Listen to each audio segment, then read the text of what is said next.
ನಮಸ್ಕಾರ ಎಲ್ರಿಗೂ. ನಾವು ಮಂತ್ರಾಲಯಕ್ಕೆ ಹೋಗುವಂತಹದ್ದು ರಾಯರ ದರ್ಶನವನ್ನು ಪಡೆದುಕೊಳ್ಳುವಂಥದ್ದಕ್ಕೆ. ಮಂತ್ರಾಲಯಕ್ಕೆ ಹೋದಾಗ ಅಲ್ಲಿ ನಮ್ಮ ನಡವಳಿಕೆ ಹೇಗಿರಬೇಕು, ನಾವು ಹೇಗೆ ನಡೆದುಕೊಂಡ್ರೆ ರಾಯರಿಗೆ ಪ್ರೀತಿ ಆಗುತ್ತೆ ಅನ್ನುವಂಥದ್ದು.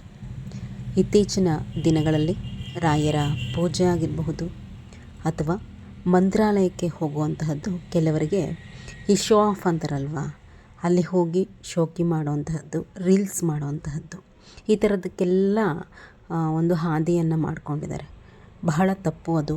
ನೋಡಿ, ಮಂತ್ರಾಲಯ ಅದರ ಹೆಸರನ್ನು ನಾವು ಹೇಳ್ತಿದ್ದ ಹಾಗೇ ನಮ್ಮ ಎಷ್ಟೋ ಜನ್ಮಗಳ ಪಾಪ ಕಳೆದೋಗುವಂತಹ ಒಂದು ಪುಣ್ಯ ಭೂಮಿಯ ಒಂದು ಹೆಸರು.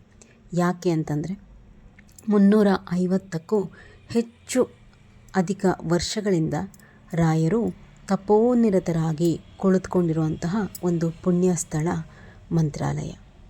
ನಾವಲ್ಲಿ ಹೋಗಿ ಆ ಸ್ಥಳವನ್ನು ಸಂದರ್ಶಿಸಿ ಅವರ ಅನುಗ್ರಹವನ್ನು ಪಡೆದುಕೊಳ್ಳುವಂಥದ್ದಕ್ಕೆ ನಾವು ಹೋಗುವಂತಹದ್ದು. ಮತ್ತು ಎಲ್ಲ ಸ್ಥಳವನ್ನು ಬಿಟ್ಟು ರಾಯರು ಬೃಂದಾವನಸ್ಥರಾಗೋದಕ್ಕೆ ಇದೇ ಜಾಗವನ್ನು ಯಾಕೆ ಆಯ್ಕೆ ಮಾಡ್ಕೋತಾರೆ? ಅದಕ್ಕೆ ಒಂದು ಮಹಾ ಕಾರಣ ಇದೆ.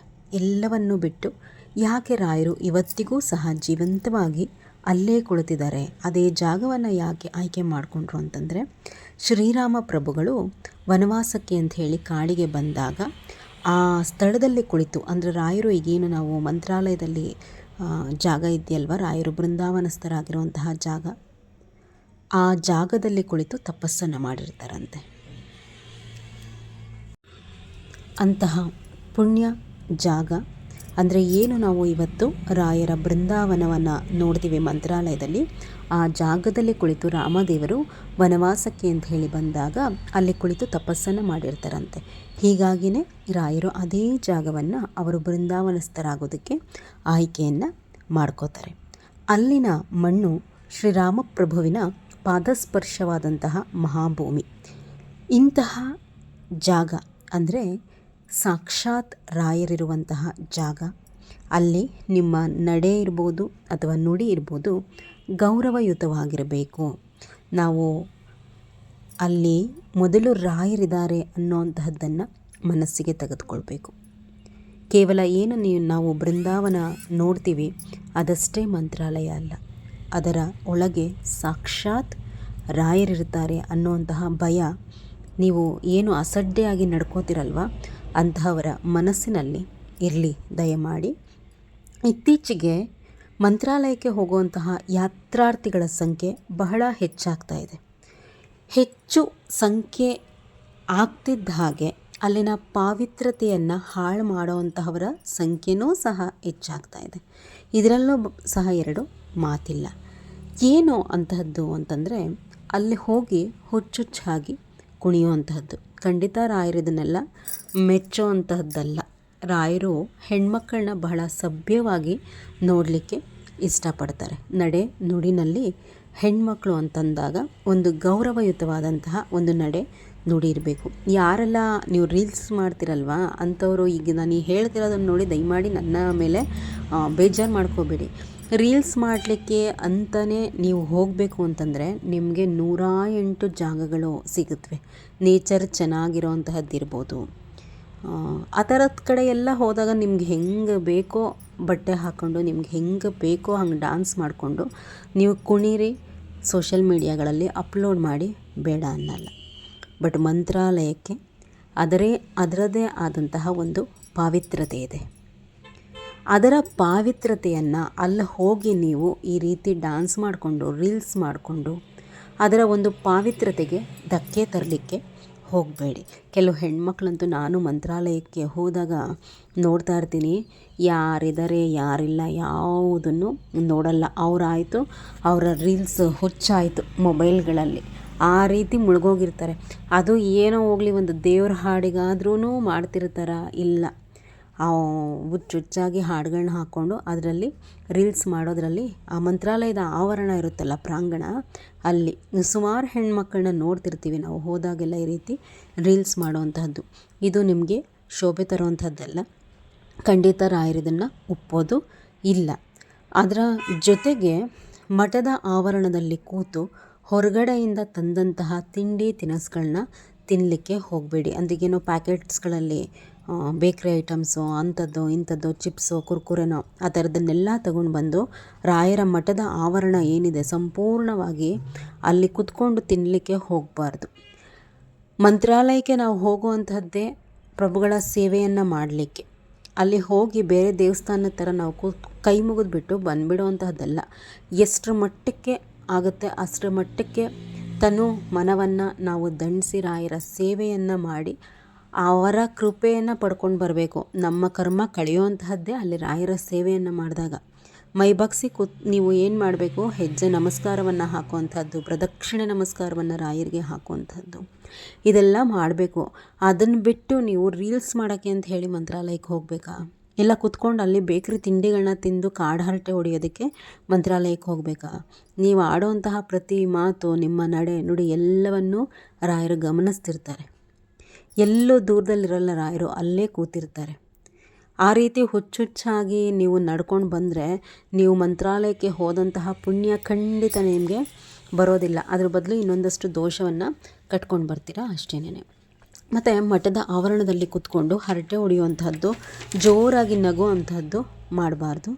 ಆಮೇಲೆ ಮೈ ಕಾಣೋ ಹಾಗೆ ಹೆಣ್ಮಕ್ಳು ಬಟ್ಟೆಯನ್ನು ಹಾಕ್ಕೊಂಡು ಮಂತ್ರಾಲಯಕ್ಕೆ ಹೋಗಬೇಡಿ. ಮಂತ್ರಾಲಯಕ್ಕಲ್ಲ, ದಯಮಾಡಿ ನೀವು ಯಾವುದೇ ದೇವಸ್ಥಾನಗಳಿಗೆ ಹೋಗುವಾಗ ಮೈ ತುಂಬ ಬಟ್ಟೆಯನ್ನು ಧರಿಸಿ ಹೋಗಿ.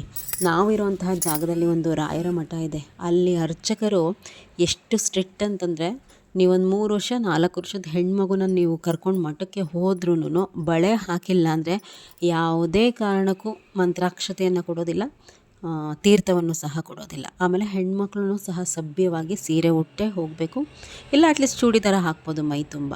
ನೀವು ಹೆಂಗಂದ್ರಂಗೆ ಜೀನ್ಸ್ ಪ್ಯಾಂಟು, ಟೀ ಶರ್ಟ್ಸು, ಶಾರ್ಟ್ಸ್ಗಳು ಇವೆಲ್ಲ ಹಾಕ್ಕೊಂಡು ಹೋದ್ರಿ ಅಂತಂದರೆ ಇಮ್ಮಿಡಿಯೇಟಾಗಿ ಮಠದಿಂದ ಹೊರಗಡೆ ಕಳಿಸ್ತಾರೆ ನಾವಿರುವಂತಹ ಜಾಗದಲ್ಲಿ.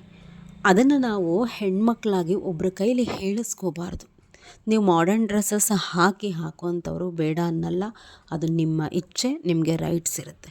ಬಟ್ ನಾವು ಎಲ್ಲಿಗೆ ಯಾವ ರೀತಿ ಹೋಗಬೇಕು ಆ ರೀತಿ ಹೋದಾಗಲೇ ನಮಗೆ ಒಂದು ಬೆಲೆ ಅನ್ನುವಂತಹದ್ದು ಬರೋವಂತಹದ್ದು.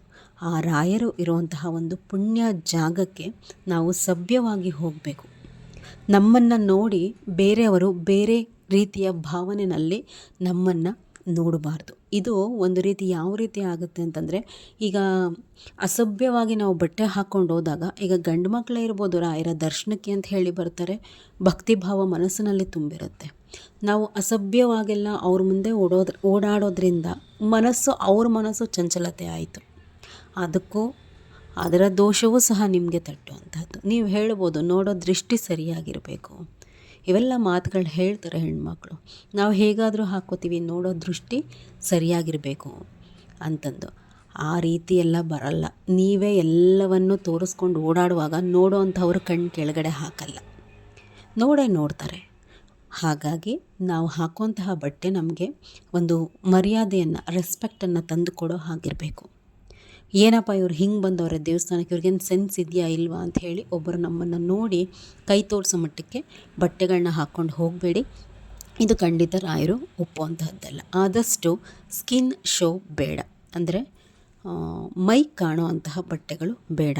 ರಾಯರ ಮಠಕ್ಕೆ ನಾವು ಹೋಗಬೇಕಾದ್ರೆ ಮದುವೆ ಆಗಿರೋ ಅಂತಹವರು ಸೀರೆ ಉಟ್ಟು ಹಣೆಗೆ ಇಟ್ಟು, ಮೊದಲು ಮಂಚಾಲಮ್ಮನವರನ್ನ ದರ್ಶನ ಪಡ್ಕೊಳ್ಳಿಕ್ಕೆ ಹೋಗ್ತೀವಲ್ವ, ಅಲ್ಲೇ ಹಣೆಗೆ ಇಟ್ಕೊಂಡ್ಬಿಡ್ಬೇಕು ನಾವು. ಕುಂಕುಮ ಅರಿಶಿನ ಎಲ್ಲವನ್ನೂ ಸಹ ಅಲ್ಲಿಟ್ಟಿರ್ತಾರೆ. ಹಣೆಗೆ ಕುಂಕುಮ ಇಟ್ಕೊಂಡು, ಅರಿಶಿನ ಹಚ್ಕೊಂಡು, ಮುಡಿಗೊಂದು ಹೂ ಮುಡ್ಕೊಂಡು, ಕೈ ತುಂಬ ಬಳೆ ಹಾಕ್ಕೊಂಡು, ಸೀರೆ ಹಾಕ್ಕೊಂಡೇನೆ ರಾಯರ ದರ್ಶನ ಮಾಡಬೇಕು. ನೀವು ಮುತ್ತೈದೆ ಹೆಣ್ಮಕ್ಳು ಈ ರೀತಿ ರಾಯರ ದರ್ಶನ ಪಡ್ಕೊಂಡ್ರೇ ನಿಮಗೆ ಆ ಪುಣ್ಯ ಫಲ ಅನ್ನುವಂಥದ್ದು ರಾಯರು ಕೊಡುವಂತಹದ್ದು.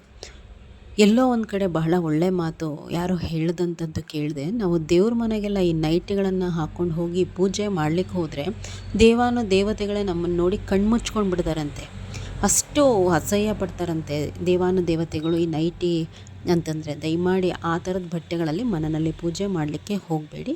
ಮಠಗಳಿಗೆ ಹೋಗುವಾಗ ಸೀರೆ ಉಟ್ಕೊಳ್ಳಿ. ವಯಸ್ಸಿಗೆ ಬಂದಂತಹ ಹೆಣ್ಮಕ್ಳಾದರೆ ಈಗೆಲ್ಲರೂ ಸ್ಯಾರಿ ಹಾಕ್ತಾರೆ, ನೀವು ಸೀರೆ ಉಟ್ಕೊಳ್ಳಿ, ಮದುವೆ ಆಗಿರಲೇಬೇಕು ಅಂತೇನಿಲ್ಲ. ಸೀರೆ ಉಟ್ಕೊಂಡು ರಾಯರ ದರ್ಶನವನ್ನು ಪಡ್ಕೋಬೋದು ನೀವು. ಇಲ್ಲ ನಮ್ಗೆ ಆಗಲ್ಲ, ಬರೋದೇ ಇಲ್ಲ ಅನ್ನೋಂಥವ್ರು ಈ ಲಂಗ ದಾವಣಿ ಇರುತ್ತಲ್ವ, ಆ ಥರದ ಸಾಂಪ್ರದಾಯಿಕ ಉಡುಗೆಗಳನ್ನ ಹಾಕೋಬಹುದು. ನಾವು ಹಾಕ್ಕೊಳ್ಳುವಂತಹ ಬಟ್ಟೆ ಏನಿರುತ್ತೆ ಅದು ನಮ್ಮ ಗೌರವವನ್ನು ಹೆಚ್ಚಿಸಬೇಕು. ಅದರ ಜೊತೆಗೆ ನಾವು ಏನು ನಡ್ಕೊಳ್ತೀವಲ್ವ ಅದರಿಂದ ಮಂತ್ರಾಲಯದಲ್ಲಿ ಇರುತ್ತೆ ಒಂದು ಮಹಿಮೆ ಅನ್ನುವಂತಹದ್ದು, ಅದರ ಗೌರವಕ್ಕೂ ಸಹ ಚ್ಯುತಿ ಬರಬಾರ್ದು. ಇನ್ನು ಮಂತ್ರಾಲಯಕ್ಕೆ ಕರೆದುಕೊಂಡು ಹೋಗ್ತಿರಲ್ವ ಸಣ್ಣ ಗಂಡು ಮಕ್ಕಳು, ಅಂಥವರಿಗೂ ಸಹ ಸಣ್ಣ ಮಕ್ಕಳಿಂದನೇ ಮೇಲ್ವಸ್ತ್ರ ತೆಗೆಯೋದನ್ನು ಅಭ್ಯಾಸವನ್ನು ಮಾಡಿಸಿ. ಅಂದರೆ ಅಲ್ಲಿ ಗಂಡಸರು ಏನಿರ್ತಾರೆ ಅವರು ಏನು ಶರ್ಟ್ ಬನಿಯನ್ ಎಲ್ಲವನ್ನೂ ಸಹ ತೆಗೆದು ರಾಯರ ದರ್ಶನ ಮಾಡಬೇಕು. ಸಣ್ಣ ಸಣ್ಣ ಮಕ್ಕಳು ಅಂತ ಹೇಳಿ ಬಿಡು ನಡೆಯುತ್ತೆ ಅಂತಂದು ಸಣ್ಣ ಮಕ್ಕಳಿಗೂ ಸಹ ಶರ್ಟ್ ತೆಗೆಸ್ತಾರೆ. ಬನಿಯನ್ ಎಲ್ಲ ಬಿಡೋವಂತಹದ್ದು, ಟಿ ಶರ್ಟ್ಸ್ನ ಬಿಟ್ಟು ರಾಯರ ದರ್ಶನವನ್ನು ಮಾಡಿಸುವಂತಹದ್ದನ್ನು ಮಾಡಬೇಡಿ. ಸಣ್ಣ ಮಕ್ಕಳಿಂದನೇ ಅಭ್ಯಾಸವನ್ನು ಮಾಡಿ. ನಿಮ್ಮ ಗಮನ ಎಲ್ಲ ಸಹ ಮಂತ್ರಾಲಯಕ್ಕೆ ಹೋದಾಗ ರಾಯರ ಕಡೆ ಇರಬೇಕು. ಮಾತಾಡೋವಂತಹದ್ದು, ಡ್ಯಾನ್ಸ್ ಮಾಡೋವಂತಹದ್ದು, ರೀಲ್ಸ್ ಮಾಡೋವಂತಹದ್ದು ಎಲ್ಲಿ ಬೇಕಾದರೂ ಮಾಡಿದ್ರೂ ನಡೆಯುತ್ತೆ. ನಿಮ್ಗೆ ಅದೇ ಜಾಗ ಬೇಕು ಅಂತ ಏನಿಲ್ಲ. ಮಂತ್ರಾಲಯದ ಒಂದು ಮಣ್ಣಿನ ಕಣದಲ್ಲೂ ರಾಯರ ಅನುಗ್ರಹ ಇದೆ. ಅಲ್ಲಿನ ಒಂದು ಮಣ್ಣಿನ ಕಣದ ಸ್ಪರ್ಶದಿಂದಲೇ ನಮ್ಮ ಎಷ್ಟೋ ಕರ್ಮ ಕಳೆದೋಗುತ್ತೆ. ಅಂತಹ ಜಾಗದಲ್ಲಿ ನಿಮ್ಮ ಸಮಯವನ್ನು ದಯಮಾಡಿ ವ್ಯರ್ಥ ಮಾಡ್ಕೋಬೇಡಿ.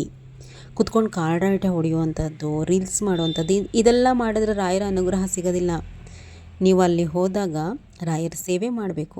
ಹೇಗೆ ಮಾಡೋದು? ಕುತ್ಕೊಂಡು ಓಂ ಶ್ರೀ ರಾಘವೇಂದ್ರಾಯ ನಮಃ, ಓಂ ಶ್ರೀ ರಾಘವೇಂದ್ರಾಯ ನಮಃ ಅಂಥೇಳಿ ಹೇಳ್ಕೊಳ್ಳೋ ಅಂಥದ್ದು ಒಂದು 108 ಸರ್ತಿ. ಅಥವಾ ರಾಯರ ಪುಸ್ತಕಗಳನ್ನ ತೆಗೆದುಕೊಂಡು ಹೋಗಿ ಅವರ ಸ್ತೋತ್ರ ಹೇಳ್ಕೊಳ್ಳುವಂತಹದ್ದು. ರಾಯರ ಜೀವನ ಚರಿತ್ರೆ ಅಥವಾ ರಾಯರ ಮಹಿಮೆಯ ಪುಸ್ತಕಗಳು ಅಲ್ಲೇ ಮಾರ್ತಾ ಇರ್ತಾರೆ.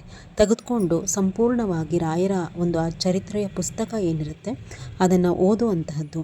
ಇದೆಲ್ಲ ಮಾಡಿದ್ದಾದಮೇಲೆ ಇಲ್ಲ ಹೋಗ್ತಿದ್ದ ಹಾಗೆ ರಾಯರಿಗೆ ಪ್ರದಕ್ಷಿಣೆ ನಮಸ್ಕಾರ, ಹೆಜ್ಜೆ ನಮಸ್ಕಾರ ಇದೆಲ್ಲ ಮಾಡಿ ಕೂತ್ಕೊಂಡು ಸ್ತೋತ್ರ ಸೇವೆ ಓಂ ಶ್ರೀ ರಾಘವೇಂದ್ರಾಯ ನಮಃ ಅಂತ ಹೇಳಿ ಹೇಳ್ಕೋಬೋದು.